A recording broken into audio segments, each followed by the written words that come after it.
principal de su paciente.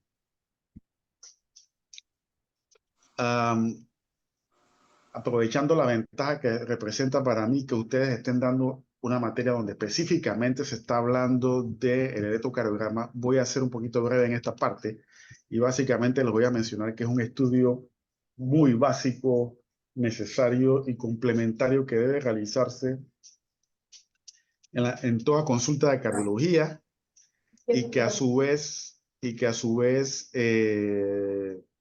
pues debe realizarse en todo paciente que acuda al cuarto de urgencia como parte de un estudio básico que debe realizarse como parte de la evaluación de urgencia de ese paciente.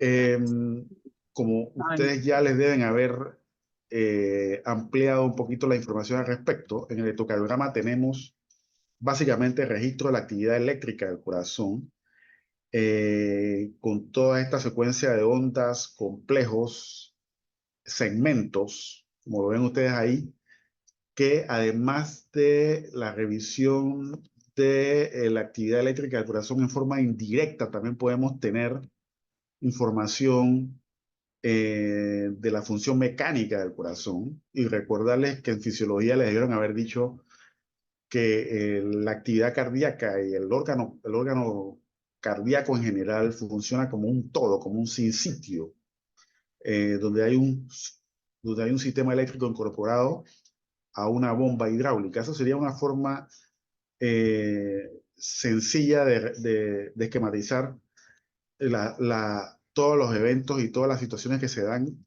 a nivel del corazón y que en forma indirecta con el electrocardiograma nosotros podemos tener información de la función mecánica del corazón. Y ahí ustedes tienen un ejemplo de un trazado de electrocardiograma donde están las 12 derivaciones, las 6 derivaciones en miembro y las 6 derivaciones precordiales, donde en la parte de abajo del trazado electrocardiográfico está la tira de ritmo que está representada por el dedo largo, que le permite a ustedes definir exactamente eso, cuál es el ritmo que tiene el paciente en el electrocardiograma y le puede permitir también definir la frecuencia y a su vez le permite definir o medir los intervalos, las ondas, los segmentos, los complejos que le van a permitir pues establecer también hallazgos que le permitan confirmar diagnósticos en un paciente determinado. ¿Y cuáles serían las indicaciones del estudio del electrocardiograma? Básicamente definir el ritmo, evaluar por alteraciones de ritmo cardíaco, definir el tamaño de las cavidades cardíacas y si hay crecimiento de ellas. También por algunos criterios electrocardiográficos usted puede definir si hay alteraciones electrolíticas, hipocalemia, hipercalemia, potasio alto, potasio bajo, por ejemplo, calcio alto, calcio bajo, que tienen algunos hallazgos y algunos criterios que se pueden encontrar a nivel del electrocardiograma. Y además de toda esa información, también el electrocardiograma es un papel básico y fundamental en el estudio de la enfermedad coronaria o de la cardiopatía isquémica, como estoy seguro que ya también le están hablando al respecto de eso.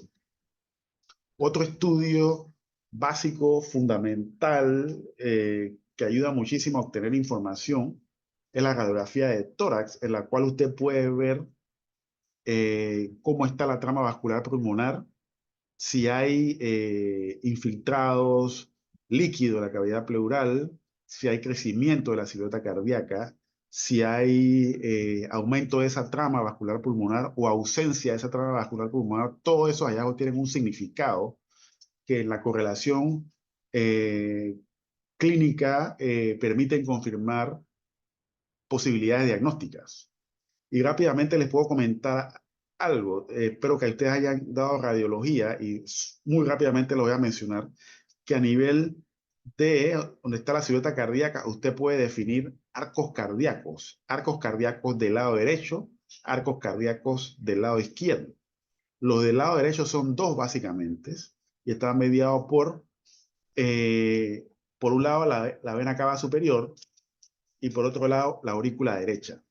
Del lado izquierdo de la radiografía, lo que sería el lado derecho del observador, está el botón aórtico. Déjenme ver si puedo señalar con algún puntero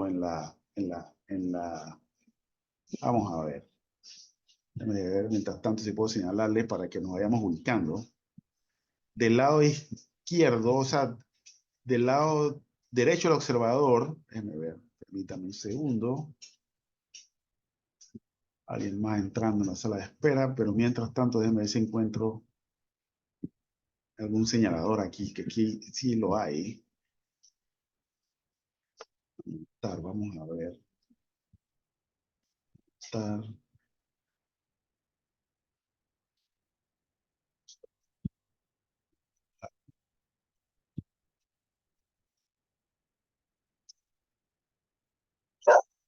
Puede darle lo que dice dibujar, doctor. Perdón, ¿dónde dice? Dibujar. Dibujar. Ajá. Sí, bueno, Ahí ahí se de repente, sí, exacto.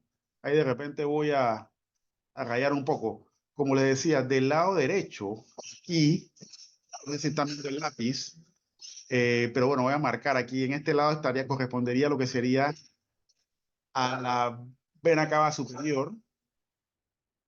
Aquí abajo estaría la aurícula derecha. Del lado derecho de la radiografía, lo que correspondería al observador, la parte izquierda, ¿no? Ahí según esto. Y del lado derecho del observador también están tres arcos del lado derecho del observador, pero del lado izquierdo del corazón, en la pantalla, hay tres arcos cardíacos. Uno es este, que está dado por el botón aórtico. El otro sería este, que correspondería al tronco de la pulmonar. Y por último, tendríamos el ventrículo izquierdo. Esos son los tres arcos cardíacos del lado izquierdo y los dos arcos cardíacos del lado derecho que usted puede identificar en la radiografía de tórax. Aprovecho la radiografía para mencionarles que si hay un cuarto arco cardíaco del lado izquierdo, ya eso sería patológico. Y estaría dado, en la mayoría de las veces estaría ubicado por aquí más o menos, estaría el cuarto arco y correspondería al crecimiento auricular izquierdo. O sea que a través de la radiografía ustedes también tienen datos que le permitirían a ustedes definir si hay crecimiento de alguna de las cámaras y qué condiciones puede causar el crecimiento de la aurícula izquierda, por ejemplo, hipertensión arterial, por ejemplo, valvulopatías como el caso de la estenosis mitral, la insuficiencia mitral también puede provocar eso. La estenosis aórtica, la insuficiencia aórtica también puede provocar el crecimiento auricular izquierdo. Otra cosa que quería mencionarles, a este nivel donde estaría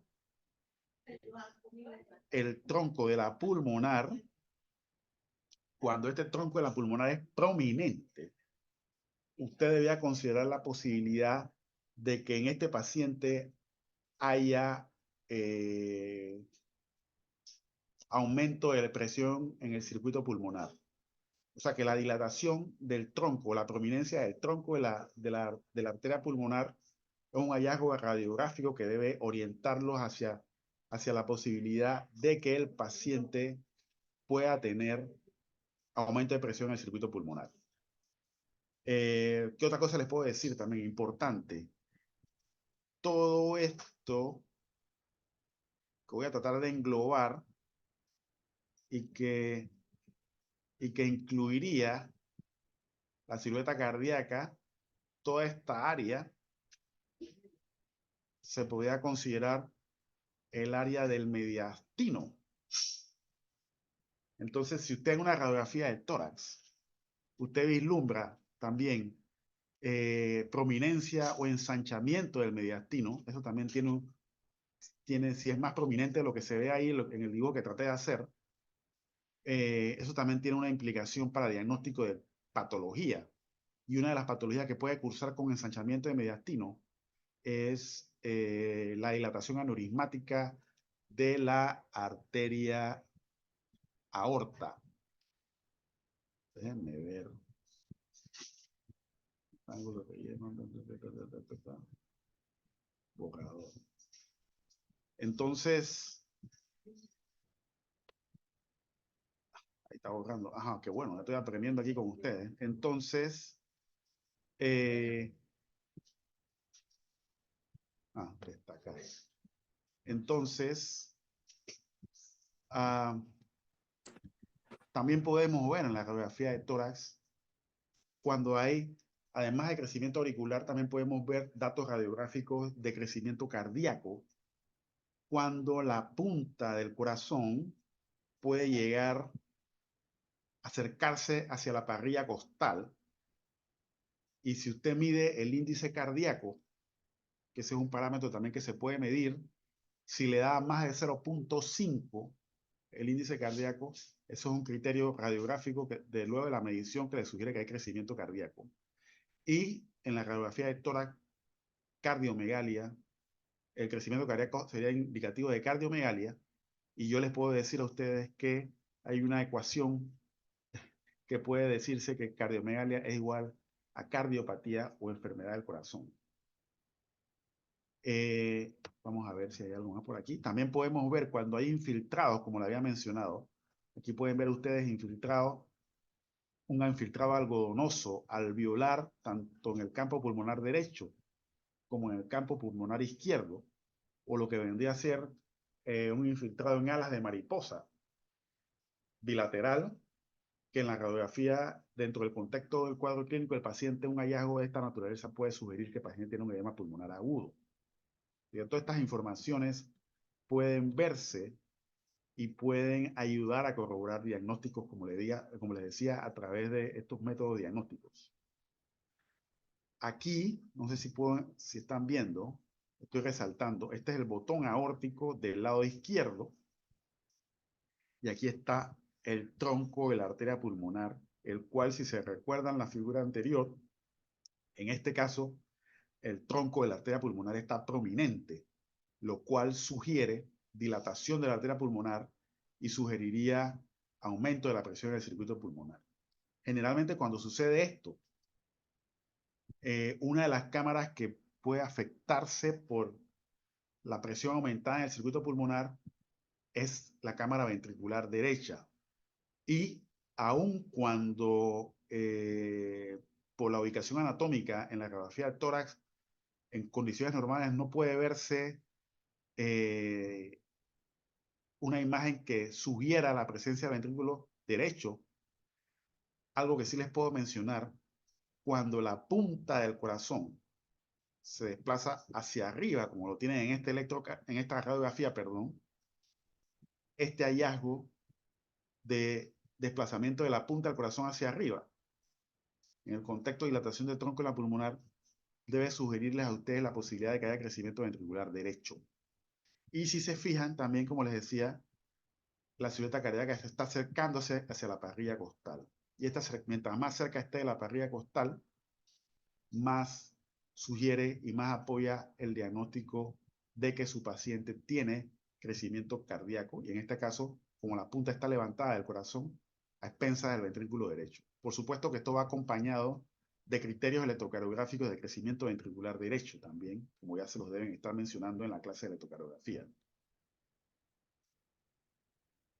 Aquí lo ven también, más llamativo, arco cardíaco del lado izquierdo, botón aórtico, tronco de la pulmonar prominentísimo, punta del corazón desplazada hacia arriba, lo cual sugiere, dentro del contexto de crecimiento cardíaco, lo cual sugiere crecimiento ventricular derecho. Y en estos casos en los cuales hay aumento del tronco de la pulmonar y que sugiera presión aumentada en el circuito pulmonar, puede acompañarse de trama vascular pulmonar no tan prominente. Debiera verse trama vascular hacia la periferia, y aquí en este caso no se ve existencia de trama vascular pulmonar hacia la periferia de la radiografía pulmonar. Entonces, ese hallazgo también puede apoyar y sugerir que el paciente puede tener el síndrome de hipertensión pulmonar, que es un diagnóstico con el cual nos podemos encontrar con cierta frecuencia en la práctica médica. Así que esto para demostrarles a ustedes los beneficios y las bondades y la información que podemos obtener de la radiografía de tórax conjuntamente con los hallazgos que podemos tener en el electrocardiograma y luego de hacer la correlación clínica, luego del examen físico del paciente y del interrogatorio de la historia clínica. Hay otro monitoreo hay otro método diagnóstico que es muy útil en cardiología y como lo ven ustedes, utiliza electrodos, como lo ven en la diapositiva, en la parte derecha de la diapositiva, utiliza electrodos y aquí ustedes pueden ver 1, 2, 3 que se conectan al pecho del paciente y esos electrodos van conectados a este dispositivo que es como una pequeña grabadora que lo que va a hacer es grabar el trazado electrocardiográfico de un paciente durante 24 horas, durante 48, durante 72 o incluso más tiempo si el dispositivo tiene la capacidad de grabación de más tiempo de duración. Y con eso podemos evaluar el trazado electrocardiográfico para definir si hay arritmias cardíacas que aparezcan súbitamente, lo que son arritmias paroxísticas, supraventriculares o ventriculares. Podemos evaluar si durante el trazado electrocardiográfico que tendremos grabado hay algún tipo de enfermedad de la conducción que surja en forma súbita o paroxística. Y también tenemos algo importante que podemos evaluar a través del monitoreo Holter de 24 horas, que es la posibilidad de que el paciente tenga isquemia silente o isquemia silenciosa, que vendría siendo la isquemia cardíaca que va en ausencia de síntomas característicos que pudieran ir relacionados a eso. Con este estudio, con este método diagnóstico, usted puede también evaluar esa posibilidad de isquemia silenciosa, porque hay criterios electrocardiográficos que pueden definir isquemia, ¿no? Como veremos más adelante o como ya deben estar ustedes viendo en la evaluación del electrocardiograma de 12 derivaciones. Tengo que decirles en relación al electrocardiograma que ya vimos ahí en la diapositiva anterior, que ese es un trazado que permite ver 12 puntos de observación que se ven a través de las 12 derivaciones que ya vimos, la de miembro y la precordiales, y que realmente toma una foto de la actividad eléctrica cardíaca en un momento determinado. Los sucesos que suceden antes o después de esa foto del trazado electrocardiográfico, usted los puede detectar porque el trazado electrocardiográfico que ya vimos en el papel no tiene la opción de ver los eventos anteriores y los eventos posteriores a la foto que ustedes ven ahí. En el Holter sí tenemos la opción porque queda grabado mientras esté conectado el monitoreo cardíaco hacia el paciente. Queda grabado todos los eventos desde el momento que se coloca hasta el momento que se retira el electrocardiograma y hay 3 canales de observación o 3 derivaciones de observación. Así que tiene sus ventajas, desventajas y tiene sus bondades en la colocación de este monitoreo Holter en un paciente que usted está estudiando por arritmias o que quiera evaluar a aquel paciente que ya es diagnosticado por tener arritmias, que quiera evaluar la respuesta positiva o no al tratamiento antiarrítmico que usted instauró en el paciente determinado. También en esa misma línea hay un estudio, un método diagnóstico que permite monitorizar los niveles de presión arterial en un paciente y es un monitoreo de Holter de presión arterial en el cual se coloca el brazalete. Hay alguien que tiene el micrófono encendido y que está tocando, no sé si armónica. Y con este monitoreo de Holter de 24 horas se coloca el brazalete del antebrazo del paciente y cada cierto tiempo ese brazalete va a estar apretando para tomarle la presión al paciente cada media hora, puede ser en horas de la noche y cada 15 minutos durante el día. Y con eso se puede obtener una buena cantidad de lecturas de presión arterial que permitirían definir si en efecto un paciente tiene niveles de presión que pudieran catalogarse como diagnósticos de hipertensión arterial, en qué horas del día mantiene los niveles de presión más elevados, lo cual también ayudaría a orientar el tratamiento para hacer que en esas horas en las cuales el paciente tiene la presión más elevada, en esas horas del día usted pudiera decirle que tome el medicamento antihipertensivo. O sea, que pudiera guiar también al tratamiento antihipertensivo, el horario del tratamiento antihipertensivo, y también pudiera guiar las dosis del tratamiento antihipertensivo, porque usted, una vez que usted inició un tratamiento antihipertensivo, también puede valorar la respuesta a ese tratamiento antihipertensivo, como lo ven ustedes a lo largo de las 24 horas, y diagnosticar o descartar la hipertensión de bata blanca, que es la hipertensión que se da en el consultorio, por decirlo de alguna forma. Así que todos estos métodos, el método de monitoreo de 24 horas permite pues obtener una cantidad de valores de presión arterial que le permitan a usted confirmar o descartar el diagnóstico de hipertensión arterial. Hay otra prueba que se hace, como ustedes lo ven aquí en la foto, y la prueba se conoce como tilt test o prueba de inclinación, en la cual el paciente se coloca en una camilla con una angulación aproximada de 70 grados y el paciente es conectado a un monitor cardíaco para ver el trazado electrocardiográfico del paciente y también se conecta a un aparato de presión y cada cierto tiempo se le toma la presión al paciente y se observa el monitor cardíaco para ver qué pasa con la frecuencia cardíaca, si hay taquicardia, si hay bradicardia o si hay pausas en el monitoreo una vez que el paciente está colocado parado con esta angulación. Y este estudio se utiliza para valorar a aquel paciente que está en estudio por síncope, sobre todo para evaluar la posibilidad de que el paciente tenga un síncope vasovagal o neurocardiogénico, como comentábamos ayer. Así que esta es una prueba que es reproducible y es una prueba que tiene mucha información por obtener y hay varias hallazgos que se pueden encontrar. Vamos a ver si puedo avanzarla. Ajá. Varios hallazgos que se pueden encontrar según la respuesta a la presión, respuesta presora y respuesta a la frecuencia cardíaca para hacer un diagnóstico diferencial del síncope cardíaco. Si es síncope vasovagal, si tiene una respuesta tipo mixta, en la cual pudiera haber algo de variación en la frecuencia cardíaca con una presentación súbita y que pudiera haber también habido algo de caída de la presión arterial, una respuesta mixta vasovagal, o si hay básicamente una respuesta cardioinhibitoria en la que se pueda apreciar caída de la frecuencia cardíaca en forma súbita con algún grado de variación de la presión arterial y uno puede entonces evaluar el tipo de respuesta que se da para afinar el diagnóstico de lo que está sucediendo allí. La respuesta es desde una prueba de tilt test normal hasta una respuesta con un comportamiento vasovagal, como ustedes lo ven ahí, o un comportamiento disautonómico, o también se puede hacer el diagnóstico de síndrome de taquicardia postural ortostática o el diagnóstico de incompetencia cronotrópica, que en forma indirecta estaría evaluando la función sinusal del paciente al cual se le hace este tipo de prueba, o si tiene también caída de la presión por la posición de pie o hipotensión ortostática.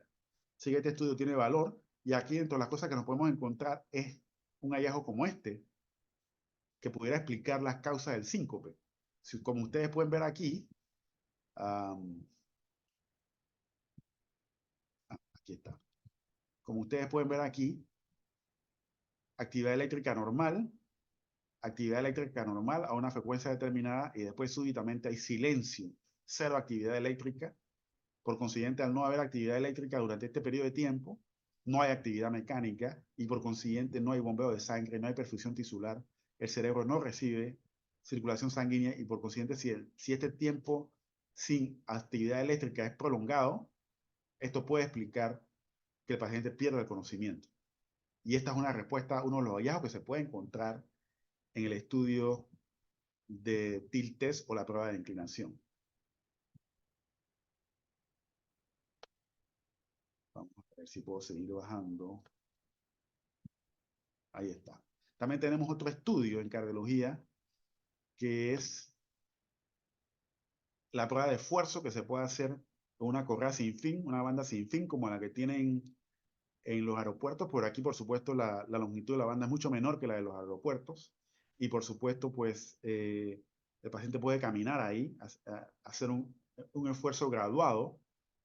Cada cierto tiempo se aumenta la velocidad de la caminadora, cada cierto tiempo se aumenta la inclinación para hacer que el paciente aumente el esfuerzo físico, como si estuviera subiendo lomas.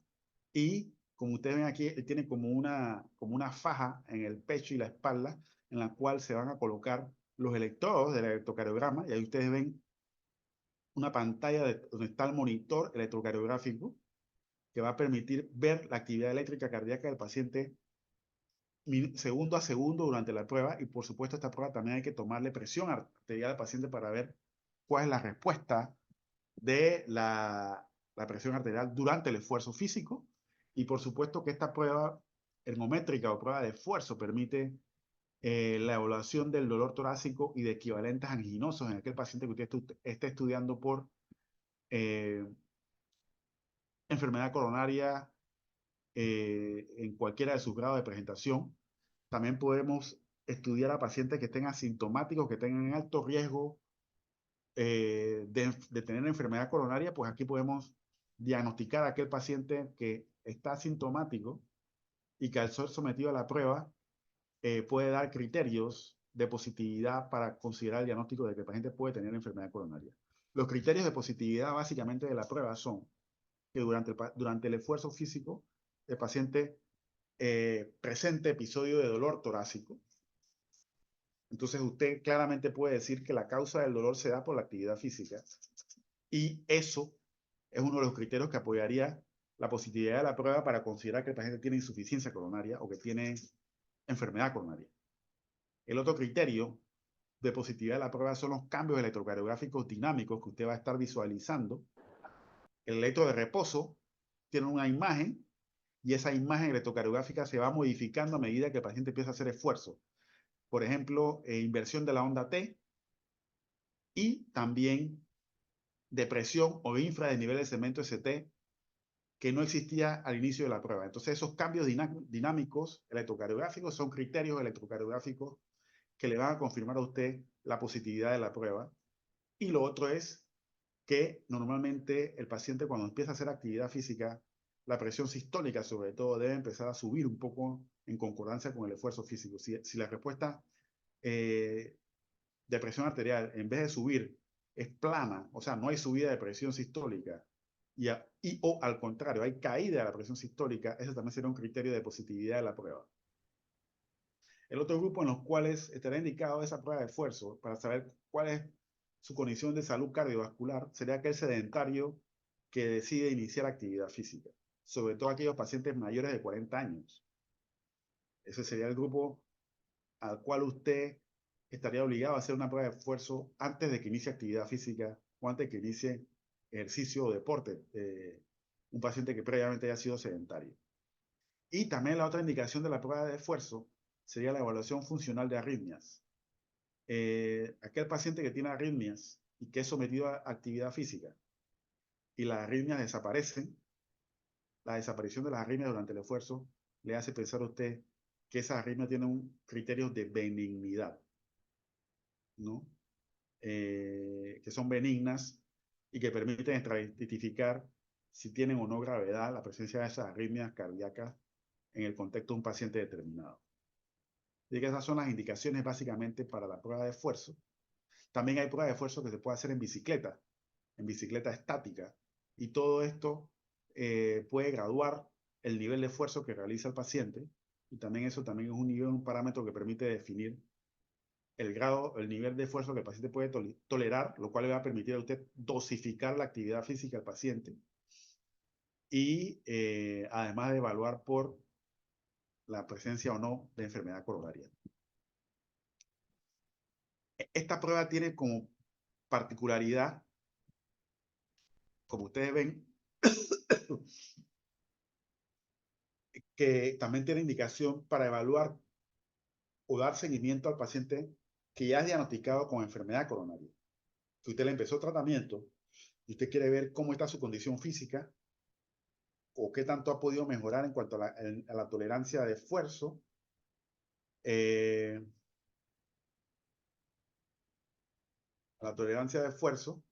entonces usted lo somete a una prueba de esfuerzo con un protocolo definido. Hay protocolos para pacientes que no tienen enfermedad coronaria, hay protocolos para pacientes que tienen enfermedad coronaria. Eso escaparía un poquitito del objetivo de esta clase, pero es importante que sepan que hay protocolos que permiten evaluar todo este tipo de pacientes. También pacientes que tienen un infarto agudo de miocardio.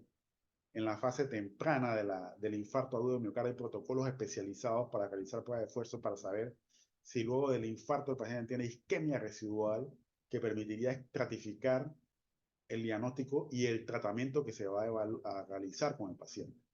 Y por supuesto, para evaluar la eficacia del tratamiento una vez que se le ha iniciado a todo paciente que está siendo evaluado en la consulta. Tratamiento antihipertensivo, tratamiento antiisquémico en el paciente que tiene enfermedad coronaria y tratamiento en el paciente que tiene insuficiencia cardíaca también. Estas pruebas de esfuerzo también tienen utilidad en el paciente que está padeciendo insuficiencia cardíaca para valorar qué tanto ha mejorado, qué tanto ha mejorado su tolerancia a esfuerzo físico y qué tanto está sirviendo el tratamiento indicado.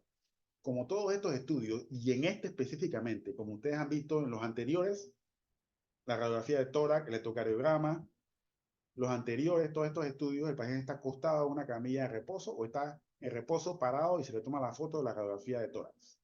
En este estudio, particularmente tiene sus indicaciones y sus contraindicaciones, porque usted va a someter al paciente a un esfuerzo físico.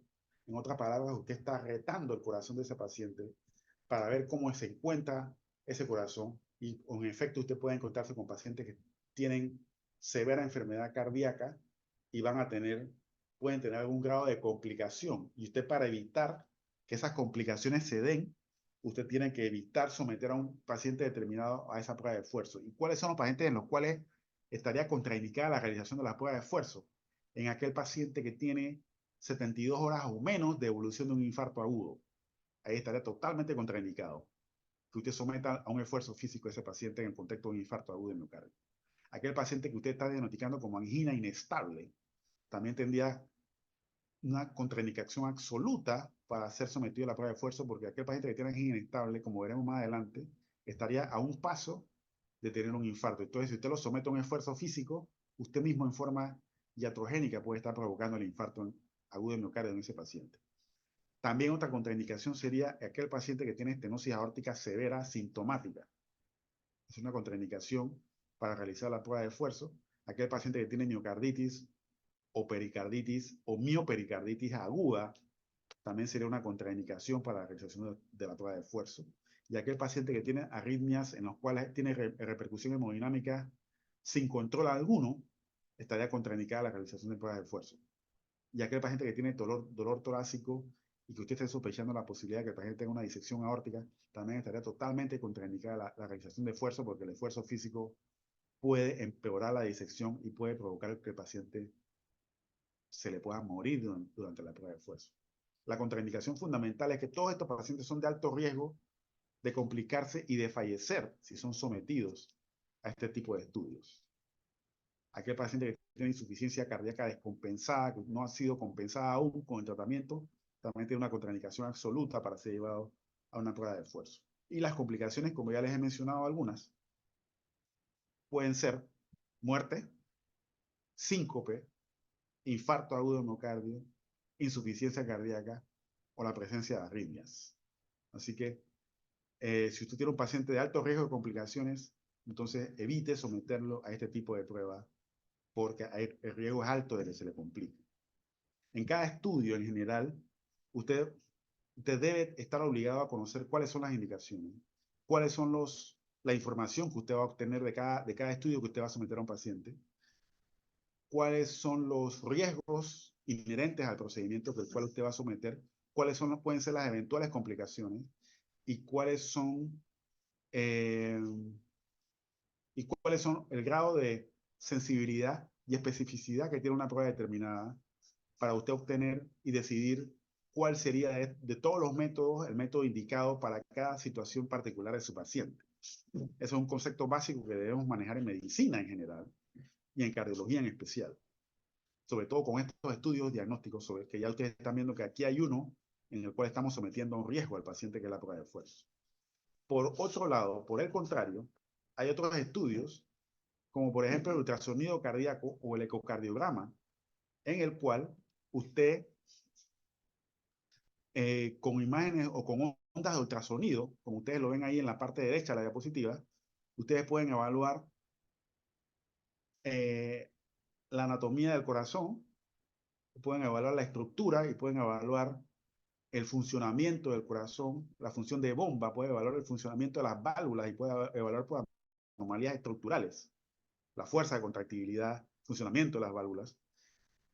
Y este estudio, sobre todo en la modalidad transtorácica, en la cual usted coloca un transductor, perdón, en el pecho del paciente, este estudio no tiene ningún riesgo alguno, no requiere ninguna preparación y es repetible. Y al no ser invasivo y al tener prácticamente nula porcentaje de riesgo, un estudio que ofrece información valiosa al menor riesgo para el paciente. Se puede hacer incluso en niños pequeños, adultos, en embarazadas, para ver cómo está el feto y de paso también en embarazadas para ver directamente el corazón del feto. Ya esto sería en medicina perinatal, en caso de que usted estuviera buscando anomalías cardíacas que pudieran sugerir cardiopatías congénitas que puedan ser diagnosticadas desde intraútero.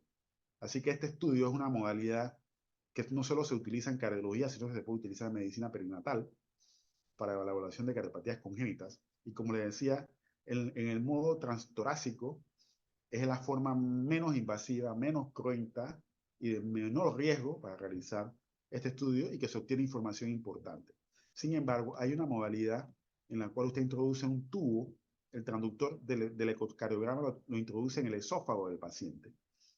Y con este tubo colocado en el esófago, usted logra una visión desde otro ángulo, desde la pared posterior del corazón, por decirlo de alguna forma.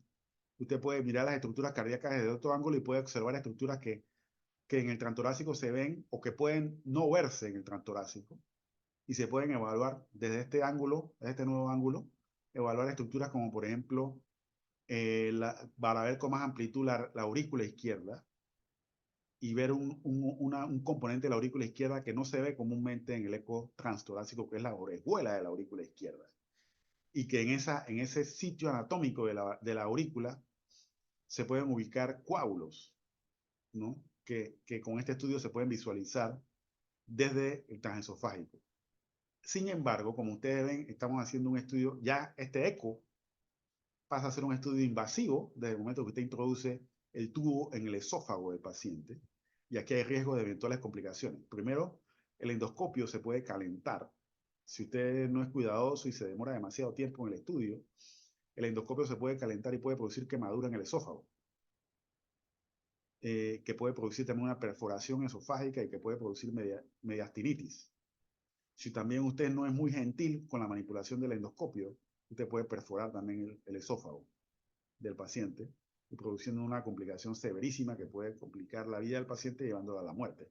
Este estudio requiere algunas condiciones especiales. Esto no se aconseja que se haga en forma ambulatoria, debe hacerse a nivel hospitalario y con el apoyo de un anestesiólogo y monitoreo cardíaco durante el procedimiento.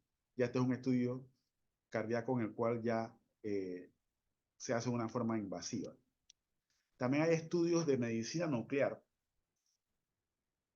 y a nivel específico de cardiología nuclear, estudios en los cuales se inyecta a través de una vena periférica isótopos radioactivos como el talio, tecnecio, que lo que van a hacer estos isótopos radioactivos es que se van a fijar en el tejido muscular cardíaco y usted va a tomar radiografías especiales que le van a permitir ver cómo se pintan estos isótopos radioactivos en el tejido muscular cardíaco.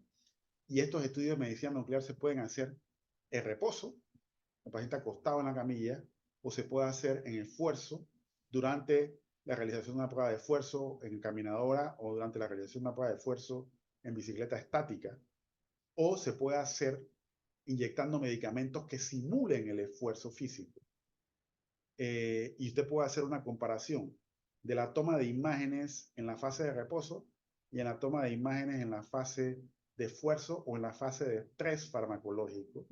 Y eso le va a permitir a usted definir zonas que puedan estar bien perfundidas, zonas que no estén tan bien perfundidas y que por consiguiente condiciones de isquemia, y zonas de tejido muscular que está necrosado o infartado y zonas de tejido que pueda estar mal perfundido, pero que todavía tenga tejido viable. Y las fotos que ustedes pueden ver son fotos como estas, en las que les estoy mostrando aquí en la diapositiva. Y ustedes, por ejemplo, aquí ustedes pueden ver en la esquina superior fotos que toman diferentes ángulos, diferentes vistas del corazón. Y en la línea inicial, en la primera línea, sería en la fase de reposo, o en la fase de estrés, perdón. Y en la segunda línea, en esa misma ubicación anatómica del corazón, estaría la fase de reposo. Y usted puede comparar en ambas fases, tanto en estrés como en reposo, en un área determinada anatómica del corazón, evaluar cómo está la perfusión miocárdica y evaluar cómo están, si hay zonas de cicatriz, de infarto, y ubicar topográficamente la ubicación del área infartada en el corazón. Así que estos estudios son de mucho valor en el estudio de pacientes que tienen enfermedad coronaria.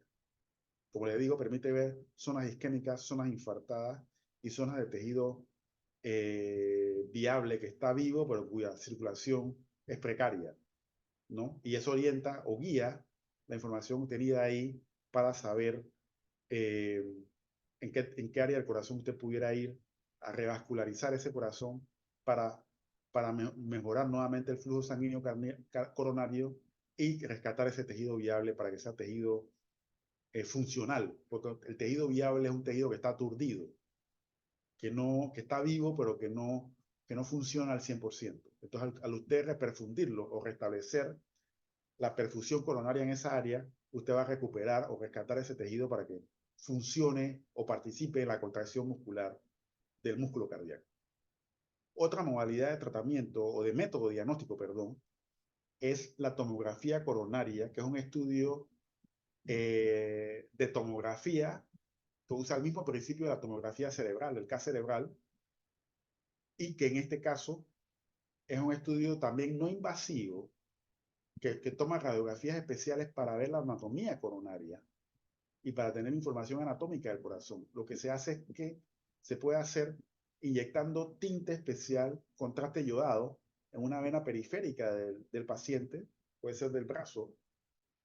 Se inyecta el tinte yodado y se toman radiografías especiales en el tomógrafo que permiten ver, como ustedes ven en la parte izquierda de la diapositiva, información anatómica del árbol coronario. También permite ver información anatómica del mismo músculo cardíaco como tal, ¿no? Este es un estudio que se puede hacer ambulatorio y una vez terminado el estudio, el paciente se levanta la camilla y se puede retirar para su casa. Esta es la contraparte del cateterismo cardíaco, que sí es un estudio invasivo. Este es una modalidad de procedimiento en el cual no requiere catéteres dentro del cuerpo, solo la administración de medio contraste yodado a una vena periférica y la realización de radiografías especiales en la tomografía coronaria. Así que el siguiente estudio es, como les decía, el cateterismo cardíaco, en el cual usted introduce catéteres dentro del cuerpo y dependiendo el sitio de acceso, usted va a evaluar cámaras cardíacas derechas o cámaras cardíacas izquierdas. Si usted introduce el catéter a través de una vena periférica y en forma retrógrada usted llega hasta el corazón entrando por la vena, usted va a llegar directamente a las cámaras cardíacas derechas, pudiendo avanzar el catéter hacia la aurícula derecha, ventrículo derecho, y del ventrículo derecho pudiendo avanzar hacia la raíz de la aorta y hacia las ramas de la arteria pulmonar con ese catéter. Bueno, entrando por las venas, usted va a hacer lo que se conoce como un cateterismo cardíaco derecho y que le va a permitir tomar muestras para medir oxígeno en las diferentes cámaras cardíacas y a nivel de las arterias pulmonares. Así que este es un estudio de cateterismo cardíaco derecho, que también a través del catéter usted va a poder medir presiones en esas cámaras derechas y presiones a nivel en el circuito pulmonar, que le va a permitir, pues, diagnosticar o corroborar la sospecha diagnóstica de que el paciente tenga, por ejemplo, hipertensión arterial pulmonar o que tenga, por ejemplo, alguna cardiopatía congénita, ¿no? Que esté produciendo alteración en la oximetría en una cámara cardíaca determinada. Si usted accede a través de una arteria periférica que en este caso puede ser a través de la arteria femoral, arteria radial, arteria humeral, coloca un catéter a ese nivel y en forma retrógrada usted llega a través de ese catéter hacia la raíz de la aorta, usted va a llegar entonces donde está el ostium de las coronarias. Y al llegar al ostium de las coronarias, usted puede ubicar ese catéter en el origen de esa coronaria e inyectar contraste, y con eso usted estaría haciendo lo que se conoce como una angiografía coronaria, estaría opacificando las arterias coronarias con el medio de contraste, tanto la coronaria izquierda como la coronaria derecha. Si con un catéter especial usted pudiera ingresar también en la cavidad ventricular izquierda y pudiera hacer una inyección de contraste en la cavidad ventricular izquierda, y haría lo que se conoce como una ventriculografía izquierda. En ese caso, al acceder a las cámaras izquierdas, su cateterismo cardíaco sería un cateterismo cardíaco izquierdo. Lo mismo puede hacer con el cateterismo cardíaco derecho, colocando un catéter en el ventrículo derecho, y usted inyecta contraste, usted haría una ventriculografía derecha, y pudiera hacer una arteriografía también, opacificando las arterias pulmonares, y una auriculografía, se coloca el catéter en la aurícula derecha y le inyecta contraste. Todas esas cosas se pueden hacer y permiten obtener información directa a través del estudio con catéteres, que es un estudio invasivo, como les decía. Si usted introduce un catéter especial a través de la vena, como les decía, usted va a llegar a aurícula derecha, ventrículo derecho, tronco de la pulmonar, arteria pulmonar y sus ramas. Y con ese catéter especial, usted puede medir presiones. Esto es un sondeo derecho con un catéter especializado que puede medir presiones, puede tomar muestras para medir presiones de oxígeno en las diferentes cámaras o en las diferentes arterias. Y esto se le conoce como un cateterismo derecho, como les decía, o sondeo derecho, y medición de presiones y toma de muestras para oximetría. Y esto se hace básicamente en el estudio del paciente que tiene hipertensión pulmonar, para saber con más exactitud la magnitud de la hipertensión pulmonar, o se hace también en pacientes que tienen, cardiopatías congénitas, y que usted quiere ver el salto oxímetro o la variación oximétrica que sería normal en el contexto de un paciente que tenga una cardiopatía congénita, donde se afecte la oxigenación del paciente. Entonces, aquí en esta diapositiva les estoy poniendo la imagen de por dónde se puede acceder para la introducción de catéteres: arteria femoral, vena femoral. También se puede acceder a través de la vena subclavia, vena yugular, vena subclavia, vena yugular, para hacer cateterismo derecho, arteria humeral, arteria femoral, arteria radial, para hacer cateterismo izquierdo. Entonces, ¿en qué paciente estaría indicado hacer este estudio, que es un estudio invasivo? En este paciente que usted esté sospechando, que tenga evidencia que orienta que su paciente tenga enfermedad coronaria, o aquel paciente que usted tenga evidencia que tiene valvulopatías cardíacas y que los estudios pues no son concluyentes en cuanto a la severidad de la valvulopatía. Aquel paciente que usted ya esté sospechando que tenga una cardiopatía congénita también está en indicación para hacer este estudio. Y como les había mencionado, aquel paciente que tiene hallazgos que sugieran hipertensión pulmonar o que tenga un tromboembolia pulmonar, en estos casos estaría indicado la realización de este estudio de cateterismo cardíaco en forma invasiva. Y aquí les muestro, esto sería el catéter que viene desde la arteria femoral, llegamos hacia la raíz de la aorta, nos ubicamos donde está el ostium de la arteria coronaria, esta es la coronaria derecha, introducimos el catéter dentro del ostium de la coronaria derecha, inyectamos un poquito de contraste y con eso se opacifica, se logra ver la arteria coronaria derecha en toda su extensión, y esto sería una angiografía coronaria para visualizar la arteria coronaria derecha. Acá en el lado derecho de la diapositiva tenemos un catéter ubicado en el tronco de la pulmonar para medir presiones y toma de muestras para medir oximetría. Y aquí tendríamos un catéter colocado en la cavidad ventricular izquierda, inyectamos medio de contraste y logramos ver en la fase de bombeo, en la fase sistólica del ventrículo izquierdo, cómo se contrae el corazón, y podemos ver también simultáneamente en la fase de llenado o la fase diastólica del corazón del ventrículo izquierdo, cómo se llena el ventrículo izquierdo en cada latido, en cada ciclo cardíaco. Hay otro estudio en el cual también se hace introducción de catéteres, una especie de cateterismo también, que es el estudio electrofisiológico, pero aquí se introducen catéteres especiales para evaluar el sistema eléctrico del corazón. Y esto es un estudio que se hace abordando las venas periféricas para entrar en las cámaras derechas del corazón. Y anatómicamente usted va a llegar a, vamos a ver si puedo, puedo ubicar el catéter en el techo de la aurícula derecha con la vena cava superior y lo coloca ahí, y eso es un catéter que va a detectar actividad eléctrica, y con eso usted puede evaluar el funcionamiento del nodo sinusal. También pudiera, con el catéter, también pudiera colocarlo aquí anatómicamente, en este sitio anatómico en la aurícula derecha, y pudiera evaluar el funcionamiento del nodo AB. Igualmente puede colocar el catéter un poquito más abajo, en la ubicación anatómica, para evaluar el haz de His, las ramas del haz de His, y para hacer un estudio de todo el sistema de conducción cardíaca en forma completa. Y de hecho también con estos catéteres especializados para hacer estudios electrofisiológicos, usted pudiera también diagnosticar o buscar y encontrar haces anómalos o haces accesorios anómalos. Y una vez usted ubica la ubicación anatómica, perdón, valga la redundancia, de ese accesorio anómalo que esté condicionando algún tipo de arritmia, usted con ese catéter puede hacer tratamiento con calor, lo que sería ablación con calor o frío del catéter, con lo cual usted va a producir una quema del accesorio anómalo o del sitio anatómico donde haya algún cortocircuito. Usted puede quemarlo y con eso también puede tratar una enfermedad determinada en un paciente a través de este estudio. Estos estudios tienen la capacidad para hacer estudios diagnósticos y también para hacer estudios terapéuticos.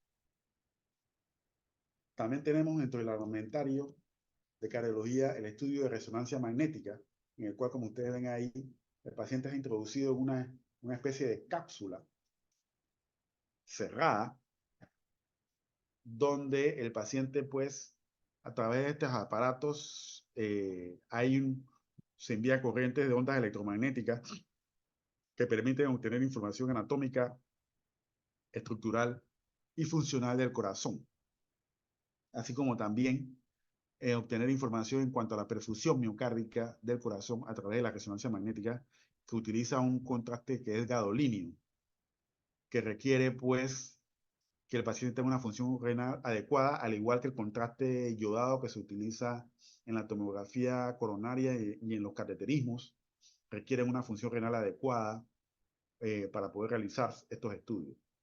Como ustedes ven en esta diapositiva, este es un estudio que se hace en un ambiente cerrado. Sin embargo, ya se están desarrollando resonadores que tienen la capacidad de hacer el estudio sin que el paciente se sienta que está encerrado en una cápsula, porque de hecho esta es una de las contraindicaciones que puede hacer que no se pueda hacer este estudio. Si el paciente sufre de claustrofobia, ya esto contraindicaría el estudio. La otra contraindicación para realizar el estudio es que el paciente tenga algún dispositivo que sea sensible a las ondas electromagnéticas al punto de que pueda destruirse el dispositivo que el paciente tenga colocado en su cuerpo. Entonces, todas esas cosas hay que investigar. Si el paciente tiene implantes cocleares a nivel del oído, si tiene stent de antigua generación, si tiene marcapasos de antigua generación que no están hechos para soportar las ondas electromagnéticas del estudio de resonancia magnética, o desfibriladores, o algún tipo de endoprótesis o de prótesis que pueda deformarse en presencia de las ondas electromagnéticas, todo esto contraindicaría al paciente para que se realice el estudio. Sin embargo, como les digo, tiene información anatómica que permite la evaluación de cardiopatías congénitas, también información anatómica que permite diagnosticar anomalías coronarias, y también puede evaluarse la función de bomba del corazón, la viabilidad del tejido muscular cardíaco, y se puede evaluar la perfusión, como les había mencionado. No utiliza radiación, sino ondas electromagnéticas, como les decía, un campo magnético que permite ver también zonas de necrosis, zonas de infarto, y también tiene algunos hallazgos que pudieran sugerir información para hablar de algún tipo de cardiopatía o de cardiomiopatía en un paciente determinado. Así que este es un estudio de imagen de elección para pacientes que estén en investigación por algún tipo de cardiomiopatía, como veremos más adelante. Se puede también obtener información anatómica de los grandes vasos para el diagnóstico, por ejemplo, de disección de la aorta, porque aquí se puede ver la aorta en esta visión en toda su extensión, y si está disecada se puede apreciar el sitio anatómico de la disección, así como también se puede tener información de los grandes vasos y de las cámaras cardíacas en general. Está contraindicado, como les decía, aquellos pacientes que tienen dispositivos como marcapasos, desfibriladores, grapas para aneurisma, válvulas cardíacas protésicas o artificiales que pudieran deformarse o destruirse durante la resonancia, implantes cocleares, como les había dicho, articulaciones, prótesis articulares recientemente colocadas también se pueden deformar si el paciente es sometido a resonancia magnética. O sea que estas contraindicaciones hay que tenerlas muy en cuenta. Aquí también les tengo unas direcciones en las cuales pudieran ahondar un poquitito más en la búsqueda de información sobre métodos diagnósticos en cardiología.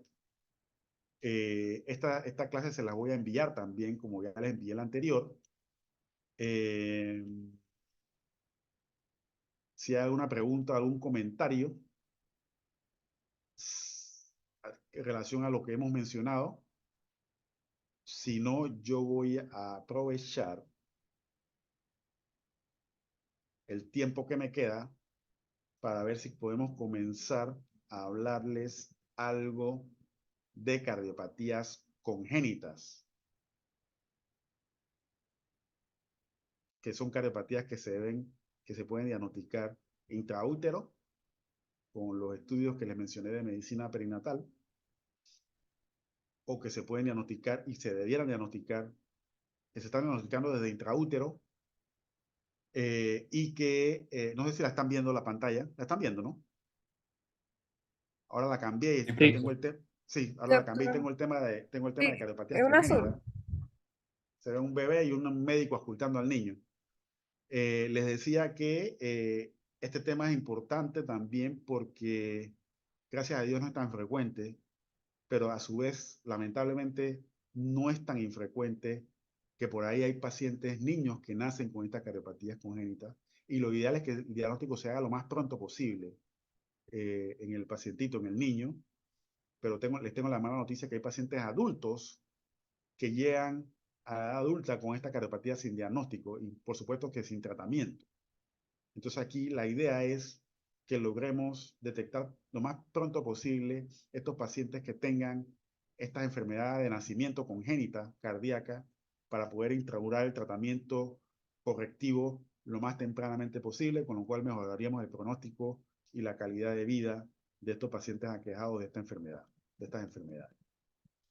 Ya le digo, son anomalías estructurales del corazón y de los grandes vasos que se presentan al nacer, aunque, como ya les digo, con el desarrollo de la medicina perinatal se pueden diagnosticar intraútero y que afectan a 8 de cada 1000 nacidos vivos. Cualquiera diría que no es tanto, pero tampoco es tan poco como para no prestarle atención a la incidencia o la frecuencia con que se pueden presentar estos bebés con cardiopatías congénitas. Y aquí, en esta diapositiva que les estoy poniendo, para mí esta es la más importante de las 60 y tanto que le voy a mostrar si tengo tiempo en la tarde de hoy, en la noche de hoy, hasta donde lleguemos.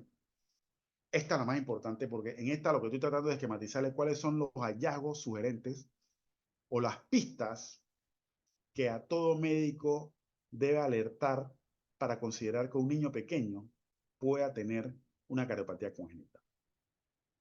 La dificultad respiratoria o la frecuencia elevada respiratoria que produce taquipnea, la dificultad para que el niño se alimente, porque si el niño tiene disnea y cuando empieza a alimentarse, a tomar pecho, llega a un punto que él mismo se retira del pecho porque no puede respirar, y eso condiciona pues que tenga dificultad para alimentarse. Esos son datos que deben sugerir que el paciente o que el niño puede tener una cardiopatía congénita. Por supuesto que a consecuencia de eso, o por la misma cardiopatía, el niño experimente poca ganancia de peso. Eso también es un signo indirecto, una pista que debe considerar la búsqueda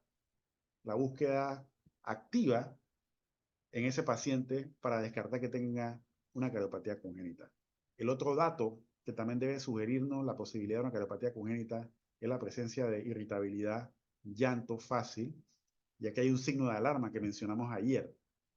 Si el niño nace cianótico. La cianosis es un signo de alarma que debe hacernos pensar inmediatamente en un niño pequeño la posibilidad de que tenga una cardiopatia congénita o que tenga alguna alteración en el sistema respiratorio que condicione la cianosis. Otro dato que también debe hacernos sospechar la posibilidad de que un niño tenga cardiopatía congénita es que tenga infecciones respiratorias a repetición. Y el otro hallazgo altamente sugerente que debe ponernos en guardia, en alerta para pensar que un niño puede tener una cardiopatía congénita es la presencia de un soplo a la ocultación cardíaca. Como les digo, si esta diapositiva, si yo logro transmitirles el mensaje que está en esta diapositiva, yo me doy por bien servido. Todo lo demás lo pudiéramos dar, pero si a usted le queda esto para pensar en la posibilidad de que un niño pueda tener una cardiopatía congénita, yo me doy por bien servido y creo que esta clase cumplió su objetivo.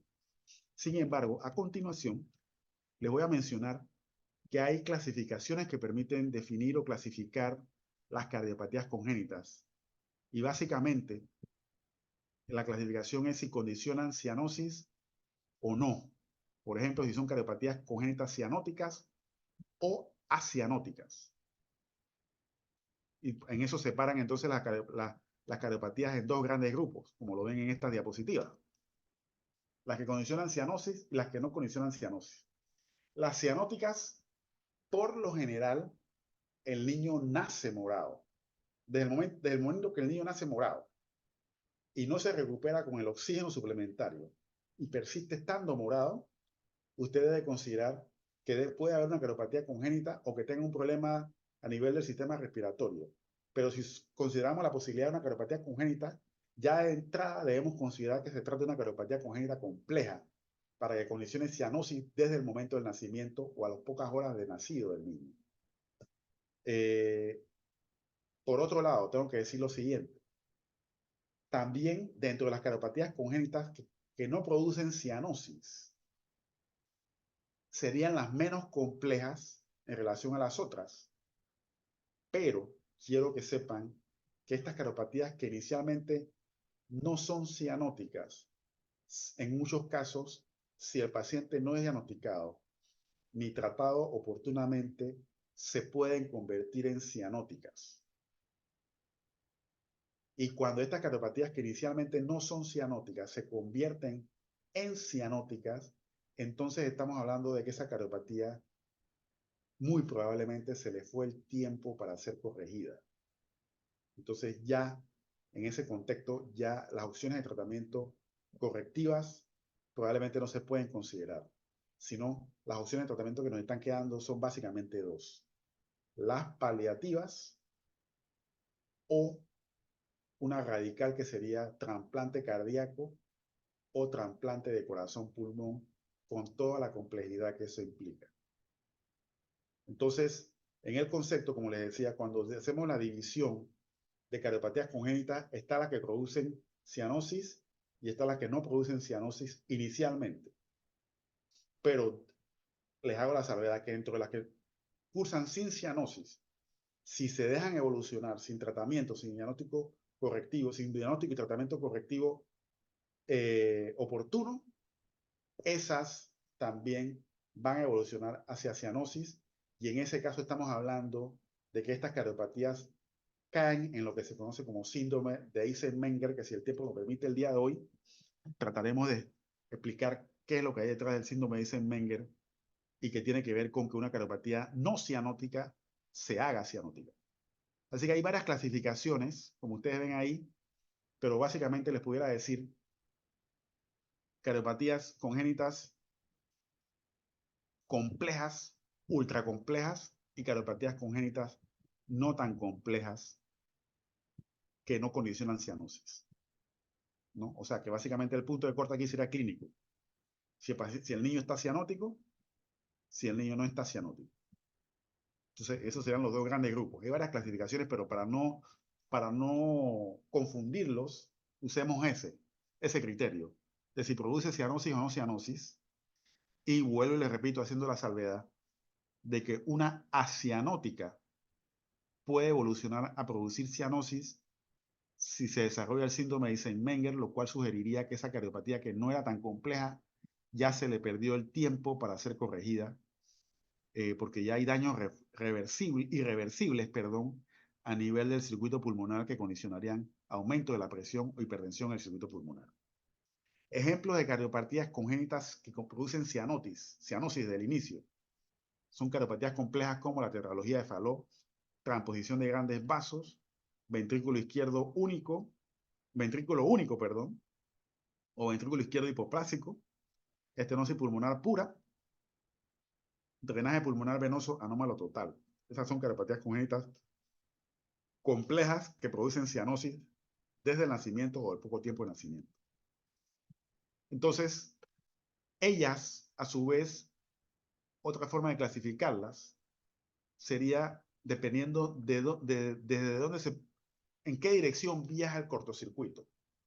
Porque estas cardiopatías condicionan un cortocircuito que hace que la sangre viaje de un área hacia la otra. Y generalmente lo hace de un área de mayor presión a un área de menor presión. Ustedes saben que las cámaras izquierdas manejan mayor presión que las cámaras derechas. Entonces, normalmente, si hay un defecto que condiciona un orificio, la sangre que curse a través de ese orificio va a viajar de la cámara de mayor presión hacia la cámara de menor presión, llevando sangre oxigenada de la cámara de mayor presión, de la cámara izquierda, hacia la cámara derecha.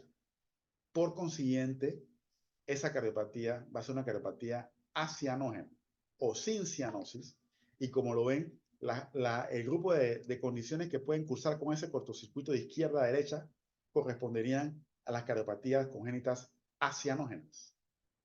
Por ejemplo, y lo puse aquí todo en siglas. PCA es persistencia del conducto arterioso, que es lo mismo que decir ductos arteriosos persistentes. CIB es comunicación interventricular, que es lo mismo que decir CIB, o CIA, que es lo mismo que decir comunicación interauricular. Estas son cardiopatías congénitas acianógenas o no cianóticas, que coinciden con que el cortocircuito va de una cámara de mayor presión a una cámara de menor presión, que va a llevar sangre oxigenada de la cámara izquierda hacia la cámara derecha. Por esa razón, la oxigenación no se ve afectada, y por esa razón, inicialmente cursan sin cianosis. Entonces, también, si el cortocircuito va de derecha a izquierda, quiere decir que la sangre va de un área que inicialmente era de menor presión, de la cámara derecha, hacia la izquierda, lo cual sugiere que esa anomalía estructural tiene que ser lo suficientemente compleja para provocar que la presión en la cámara derecha iguale y supere a la presión en la cámara izquierda, provocando que la sangre fluya de la aurícula o el ventrículo derecho hacia las cámaras izquierdas, tanto aurícula como ventrículo izquierdo. Y en ese caso, la sangre que va a fluir es sangre no oxigenada, que va a ir hacia el circuito sistémico a través del ventrículo izquierdo. Y como esa sangre es no oxigenada, va a llegar sangre no oxigenada hacia la periferia, lo cual va a coincidir con que el paciente tenga cianosis. Entonces, las cardiopatías con cortocircuito de derecha a izquierda básicamente va a englobar las cardiopatías que producen cianosis desde el inicio, que son cardiopatías complejas, como ustedes verán aquí, que son la tetralogía de Fallot, para dar un par de ejemplos, y la transposición de grandes vasos. También tenemos cardiopatías obstructivas, cuando hay obstrucción al tracto de salida del ventrículo derecho o del ventrículo izquierdo. Entonces podemos tener estenosis pulmonar congénita y estenosis aórtica congénita, que van a producir hallazgos semiológicos auscultatorios clásicos, como aquel soplo sistólico en foco pulmonar, que sugiere estenosis pulmonar, o aquel soplo sistólico en foco aórtico, que va a sugerir estenosis aórtica en el pacientito que tenga esa obstrucción del tracto de salida de ventrículo derecho o ventrículo izquierdo. Entonces, si el tiempo lo permite, vamos a empezar a analizar rápidamente cada una de estas condiciones, y comenzamos con cardiopatías congénitas que no producen cianosis, que son acianóticas y cuyo cortocircuito va de izquierda a derecha. Y el primero de ellos es la persistencia del conducto arterioso o el ductus arterioso persistente, que es esta, se la estoy marcando aquí, este esbozo vascular que va a comunicar la arteria aorta con la arteria pulmonar. Cuando este esbozo vascular persiste después del nacimiento, lo que va a provocar es que la sangre oxigenada que viene por la aorta después del nacimiento viaje de mayor presión de la aorta hacia la arteria pulmonar que tiene menor presión, llevando sangre oxigenada nuevamente a la arteria pulmonar hacia los pulmones. Y eso va a provocar sobrecarga de volumen inicialmente en las cámaras izquierdas porque esta sangre va a llegar hacia las venas pulmonares y van a desembocar en la aurícula izquierda, produciendo sobrecarga de volumen. Entonces, en ese contexto, esa sobrecarga de volumen va a provocar sobrecarga en las cámaras izquierdas, pudiendo provocar crecimiento auricular y crecimiento ventricular izquierdo, que puede verse a nivel electrocardiográfico con los criterios que ya le debieron haber mencionado. En este caso, el flujo que se va a dar de la aorta a la pulmonar es un flujo continuo, tanto en sístole como en diástole, lo cual va a condicionar un flujo turbulento que se va a escuchar tanto en la sístole como en la diástole, y se va a escuchar con una forma como esta, que prácticamente va a opacar el primero y segundo ruido cardíaco. Entonces se oye como si fuera una maquinaria, un tren que está andando. Entonces ese soplo continuo se le conoce como soplo en maquinaria o soplo de Gibson, que se va a escuchar mejor a nivel del foco pulmonar del paciente por la ubicación anatómica que tiene el defecto anatómico estructural que condiciona la persistencia del ducto arterioso. Este ducto arterioso normalmente debía cerrarse. Una vez que el niño nace, se da el cierre funcional cuando el niño nace y tiene el primer llanto. Cuando se da el primer llanto, se da ese reajuste de las presiones entre las cámaras derecha y la izquierda que van a provocar el cierre funcional del ductus.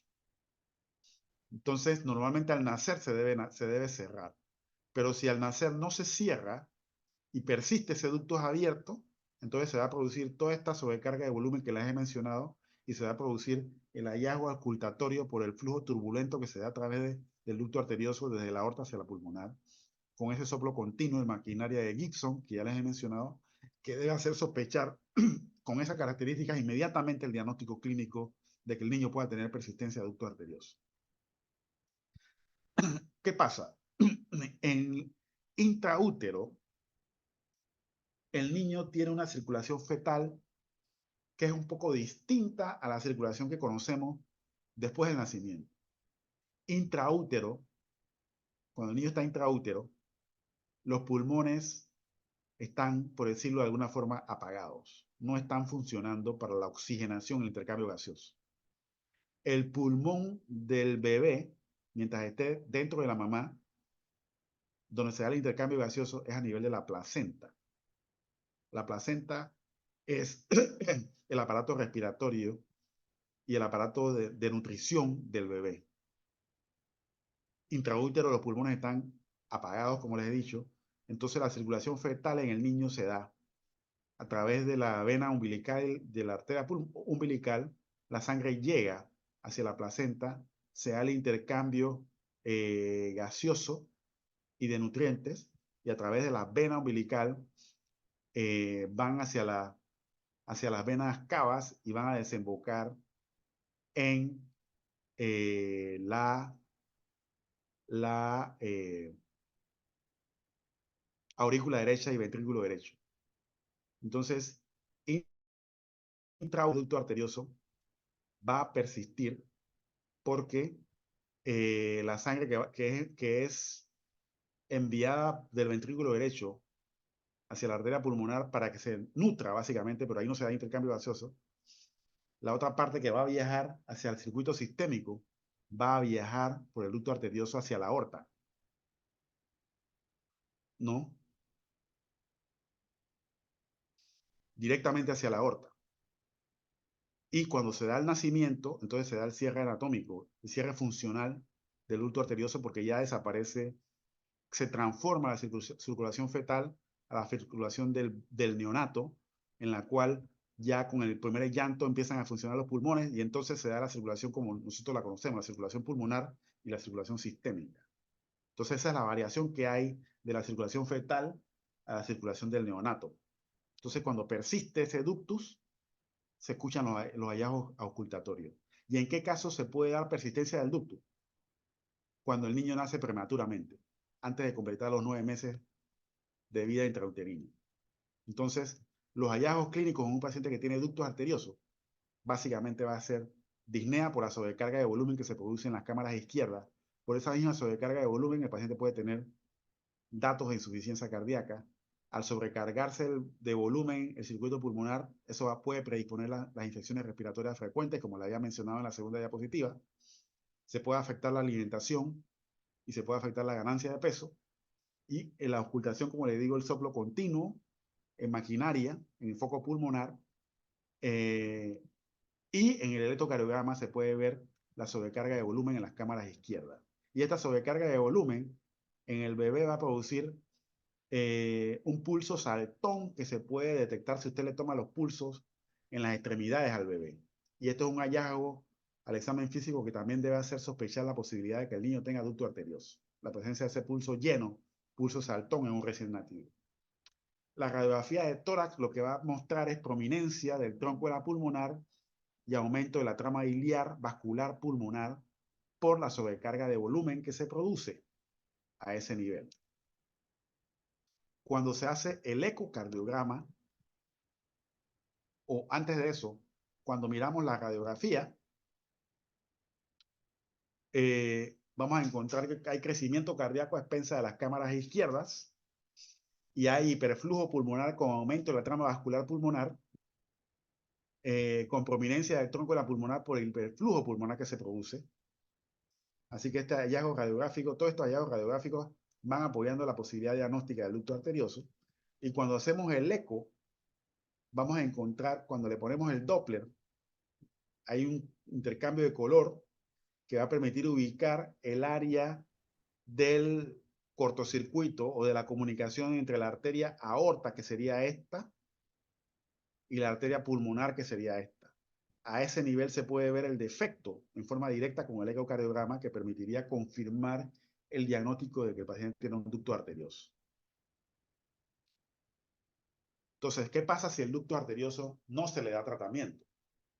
Si no se le da tratamiento, esa sobrecarga de volumen en el circuito pulmonar va a producir una lesión vascular en la vasculatura pulmonar que va a provocar lesión endotelial y lesión de las capas de los vasos sanguíneos pulmonares, provocando secundariamente aumento de resistencia y como consecuencia de eso aumento de presión en el circuito pulmonar, llevando los niveles de presión que normalmente eran de baja presión a niveles de presión alta en el circuito pulmonar, o sea, de hipertensión pulmonar, lo cual va a provocar secundariamente que el cortocircuito o el shunt, que era de izquierda a derecha, se invierta ahora de derecha a izquierda. Y cuando empieza a invertirse el shunt, en el contexto de este ducto arterioso o el cortocircuito, este niño va a tener aparición de cianosis por la lesión permanente que se va a producir en las arterias pulmonares que se produce por el aumento de presión. Y eso es el síndrome de Eisenmenger, básicamente, que es el que va a producir la inversión del shunt con la aparición de cianosis en este paciente que inicialmente no tenía cianosis. Vamos a tener aparición de cianosis, disnea de mínimos esfuerzos y la ocultación del soplo de maquinaria va a cambiar. El soplo que era continuo, tanto en sístole como diástole, ahora solo se va a hacer sistólico. Se acorta, que antes era totalmente sistólico y diastólico, ahora se hace mesosistólico, desaparece el componente diastólico del soplo continuo. Se modifica el soplo a consecuencia de la inversión del shunt. Y a consecuencia de eso, si usted ausculta el segundo ruido en el foco pulmonar, usted va a encontrar que ese segundo ruido va a aumentar en intensidad. Va a sonar loop tum, loop tum, loop tum, pudiendo encontrarse ese tum del segundo ruido aumentado en intensidad, es el que le va a sugerir también la posibilidad de que este paciente tenga aumento de presión en el circuito pulmonar, y adicional a eso puede aparecer un soplito protodiastólico en el foco pulmonar que sugeriría insuficiencia pulmonar por la sobrecarga de volumen y presión que se produce, que hace que la válvula pulmonar se haga insuficiente, secundario a todos estos cambios que se están dando en las presiones en el circuito pulmonar. Y eso se da si el ducto arterioso o el conducto arterioso no es tratado oportunamente en la evolución del paciente que lo tiene. Y otra cosa, este remanente vascular del ducto arterioso se convertiría en un sitio anatómico en el cual se pueden alojar bacterias que pueden condicionar endocarditis, lo que produciría la ductitis, la inflamación o la infección del ducto arterioso, que cuando eso suceda, retrasaría un poco el tratamiento definitivo del ducto arterioso, porque usted tendría que darle tratamiento antibiótico antes de cerrar el ducto. Manejar las complicaciones que puedan haber. Si el paciente tiene insuficiencia cardíaca, tendrá que compensarlo la insuficiencia cardíaca. Y si tiene ductitis o infección, o si no la tiene, había que darle profilaxis antibiótica para evitar que esa infección se dé. Entonces, antes el tratamiento correctivo del ducto arterioso era un tratamiento quirúrgico, en el cual se hacía un abordaje en el costado izquierdo del paciente, se hacía una incisión y a través de esa incisión se entraba, se accedía hacia la arteria pulmonar y arteria aorta y se ubicaba el sitio del ductus y el ductus era ligado y cortado. Ese es el tratamiento correctivo del ductus arterioso, el que se ha hecho a lo largo de los tiempos. Sin embargo, en los últimos años se ha desarrollado una técnica que permite el cierre percutáneo del ductus arterioso sin tener que abrirle, hacer cirugía abierta al paciente. Esas son las dos modalidades de tratamiento. La abierta por cirugía, en la cual usted hace una incisión en el costado izquierdo del paciente, ubica anatómicamente la arteria aorta y la pulmonar, y donde usted ve el remanente del ductus arterioso persistente, usted lo liga, lo corta y hace la sutura respectiva para ya tratar el ducto arterioso. Se liga y se secciona en forma quirúrgica. Sin embargo, el desarrollo de la medicina ha permitido que se logre el cierre con medio de catéteres, colocando un tapón, literalmente hablando, una especie de corcho, por decirlo de alguna forma, dentro del ducto arterioso, con el cual se va a ocluir el flujo sanguíneo, y al ocluir el flujo sanguíneo se produce el cierre anatómico del ducto arterioso. También se pueden colocar coil, que son espirales, dentro del ducto arterioso, que una vez desplegados van a quedar como en esta forma, y que estos espirales de coil vienen con unos aditamentos especiales que lo que van a favorecer es que se formen coágulos, y por consiguiente aquí se trombosa el ducto arterioso, con lo cual se va a cerrar en las siguientes horas, se produce cierre anatómico también del ducto arterioso. Así que esas son las dos opciones de tratamiento: el cierre quirúrgico y el cierre percutáneo del ducto arterioso antes de que se dé la inversión del cortocircuito que va a condicionar el síndrome de Eisenmenger. Otra cardiopatía congénita es la comunicación interventricular, que no es más que un orificio en el tabique interventricular que va a comunicar ambos ventrículos. Ya hay varias formas anatómicas. El CIB muscular, que va a tomar el tabique interventricular en su porción muscular, y el CIB infundibular, que es un CIB alto, a la altura de la inserción de las válvulas aurículo-ventriculares, que es un CIB alto, como les decía, y también está el CIB perimembranoso, que se da a nivel de la porción membranosa o perimembranosa del tabique interventricular, que también será un CIB un poquito alto.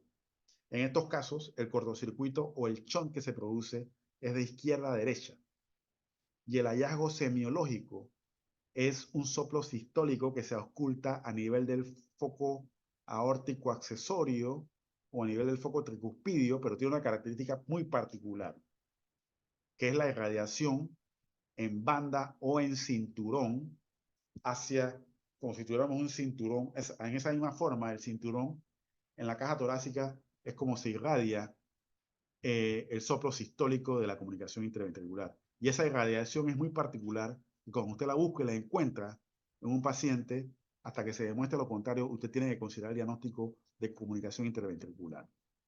Y estos pacientes, como todos los que tienen cardiopatías congénitas, van a tener las infecciones respiratorias, poca ganancia de peso, taquicardia, infecciones respiratorias a repetición, como ya les he mencionado. Y los hallazgos al electrocardiograma son los criterios de crecimiento de ventrículo izquierdo y de ventrículo derecho. En la radiografía de tórax vamos a ver también igualmente cardiomegalia con aumento de la trama vascular. Hallazgos radiográficos similares a los que vamos a encontrar en el ducto arterioso. Pero por supuesto aquí la diferenciación la vamos a encontrar en el hallazgo semiológico de la ocultación cardíaca de ese paciente. Y, como ven, la radiografía es similar, ¿no? Cardiomegalia con trama vascular pulmonar aumentada, similar a lo del ductus. La diferenciación la vamos a hacer cuando se le haga el ecocardiograma, donde van a ver en forma directa el orificio de la comunicación interventricular. ¿Y cuál es la evolución de esta comunicación interventricular? Básicamente, cuando es muscular, puede darse el caso de que haya un cierre espontáneo durante el primer año de vida. Por lo cual, esto sugiere que en estos casos, estos pacientes, después del nacimiento, usted le puede dar seguimiento en la consulta externa durante el primer año de vida, año y medio, haciendo estudios seriados y auscultando al paciente para ver qué va pasando con esa CIB. Y puede darse el caso de que se dé el cierre espontáneo de la CIB. Sin embargo, si usted, desde el inicio, usted diagnostica que el orificio es un orificio bastante grande, entonces la posibilidad de que esa CIB se cierre es poca en forma espontánea. Entonces, en ese caso, sí tendrá usted que considerar un tratamiento correctivo para lograr el cierre de la comunicación interventricular antes de que se dé el síndrome de Eisenmenger que ya les mencioné, que igualmente se puede dar en un paciente que tiene CIB o comunicación interventricular. Unas palabras en relación a la comunicación interauricular.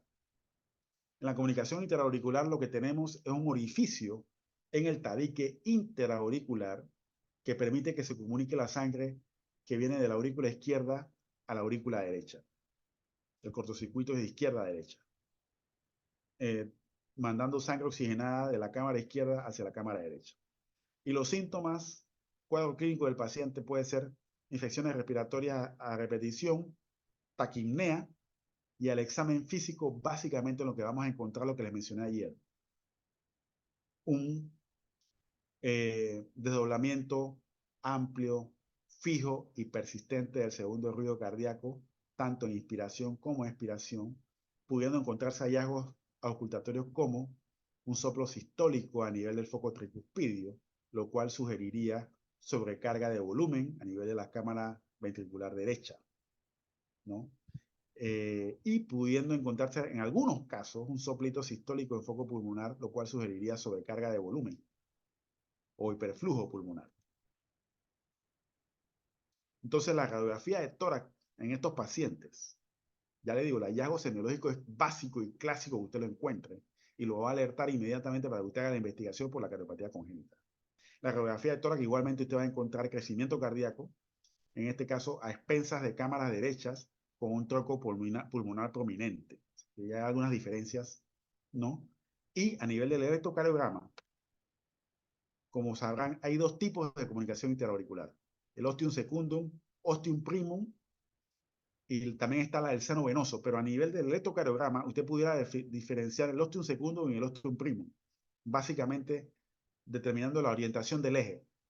Si el eje está desviado hacia la derecha, en el electrocardiograma, en presencia de CIA, usted antes de hacer el ultrasonido cardíaco, usted pudiera decir que es una CIA ostium secundum por desviación del eje a la derecha, que son las más frecuentes, dicho sea de paso. Si el eje está desviado a la izquierda, entonces usted puede decir que la CIA es tipo ostium primum por la desviación del eje hacia la izquierda. O sea que la determinación del eje en el electrocardiograma le permite definir cuál de los tipos de CIA puede tratarse. Vemos cardiomegalia, trama vascular pulmonar aumentada, y cuando se hace el ecocardiograma usted puede ver la visión directa del defecto del tabique interauricular. Aquí está la aurícula derecha, la aurícula izquierda, y aquí está el defecto donde se ve el orificio que comunica ambas aurículas. Ahí está la CIA en visión directa. Entonces, antes de que se dé el cortocircuito o que se invierta el cortocircuito de derecha a izquierda con la aparición del síndrome de Eisenmenger, esa CIA debe ser cerrada o corregida. Formas de hacerlo, también se puede hacer en forma percutánea si la anatomía lo permite en cuanto a los bordes del defecto del tabique interauricular. Si la anatomía lo permite, usted puede poner un corchito o un taponcito en forma percutánea por medio de catéteres. Si la anatomía no lo permite, porque no hay dónde anclar el taponcito, entonces nos sigue quedando la otra opción de tratamiento, que es el tratamiento de cirugía abierta, donde usted coloca un pequeño parche de pericardio del mismo paciente para cerrar el defecto. Cirugía de corazón abierto, la técnica habitual que se utilizaba para el cierre del defecto del tabique interauricular, y aquí están los taponcitos o paragüitas que se utilizan para el cierre percutáneo de la CIA, siempre y cuando los bordes del defecto lo permitan, porque como ustedes ven, el paragüita tiene que anclarse en los bordes de la comunicación interauricular. O sea que tiene que haber algunos reparos anatómicos para que usted pueda definir que se pueda cerrar la CIA en forma percutánea.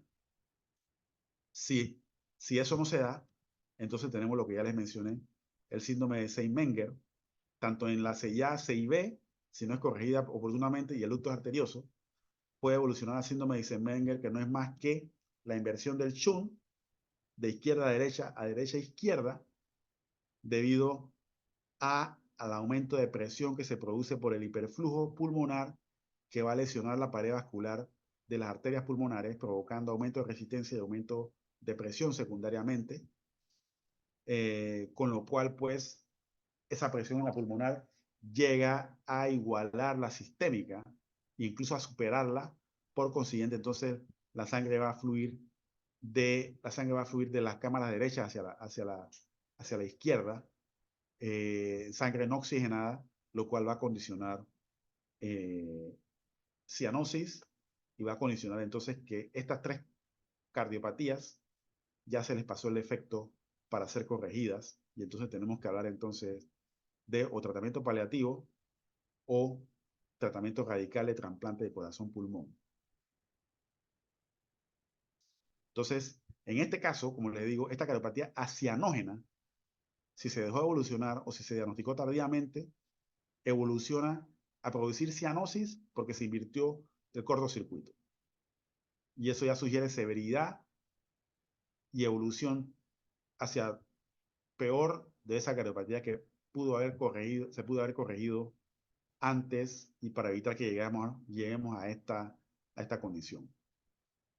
Entonces, ya le digo, el síndrome de Eisenmenger básicamente lo que tenemos es cianosis y aumento de presión en el circuito pulmonar en un paciente con una cardiopatía congénita que inicialmente era acianógena.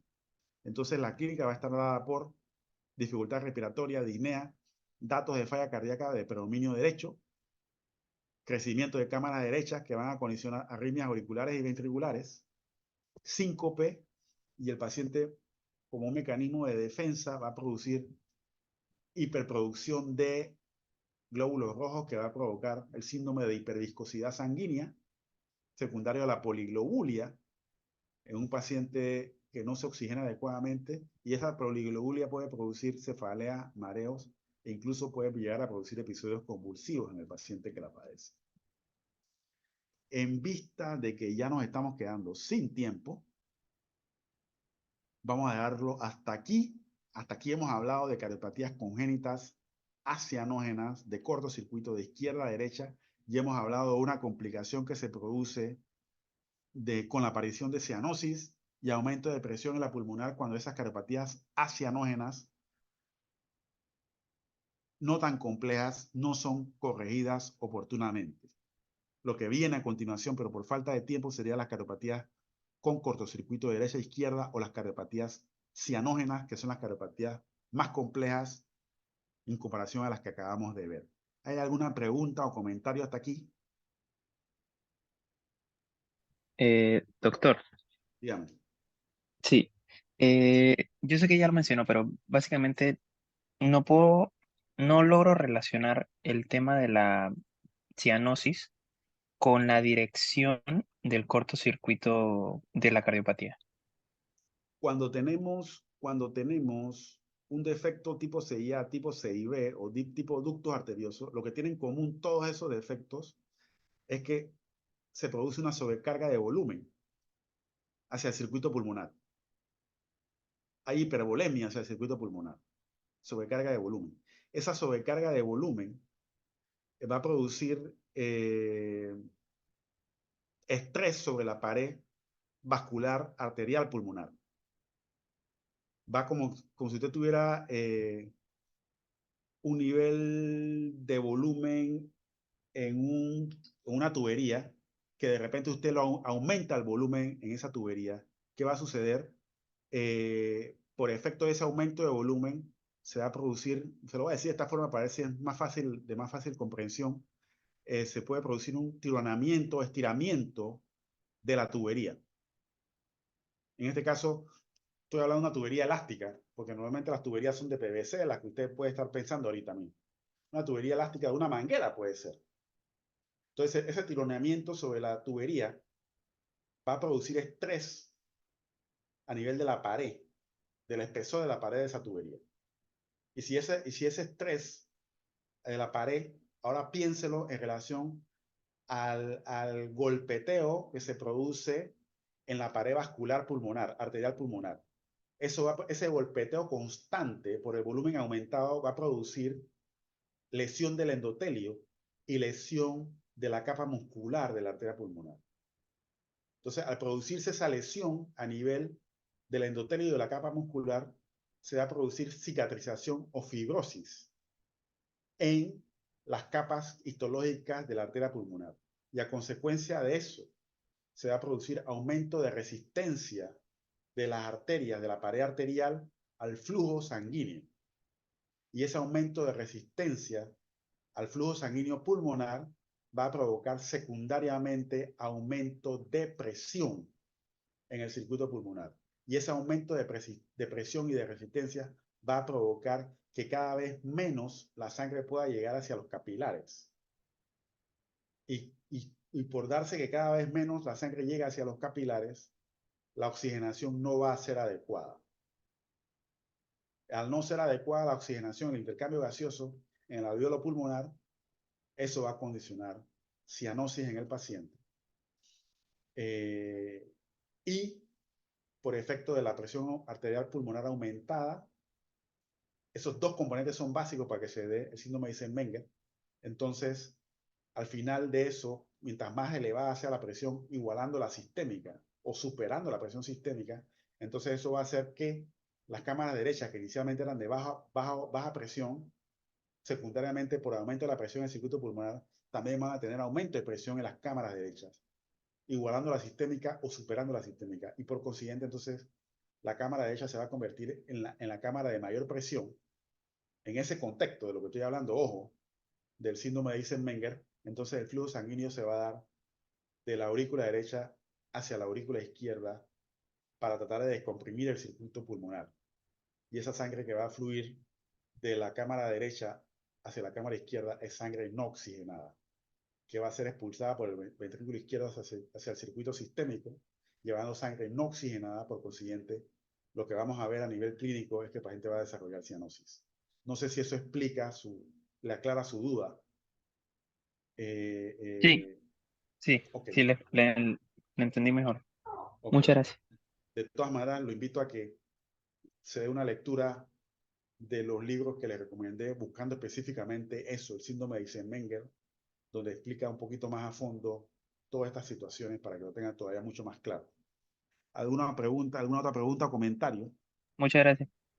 A la orden. ¿Alguna otra pregunta o comentario? Eh, si no hay más preguntas o comentarios, déjenme ver rápidamente, déjenme ver porque ya estamos en el tiempo. Vamos a dejar de compartir en pantalla. Vamos a ver si puedo. Ajá.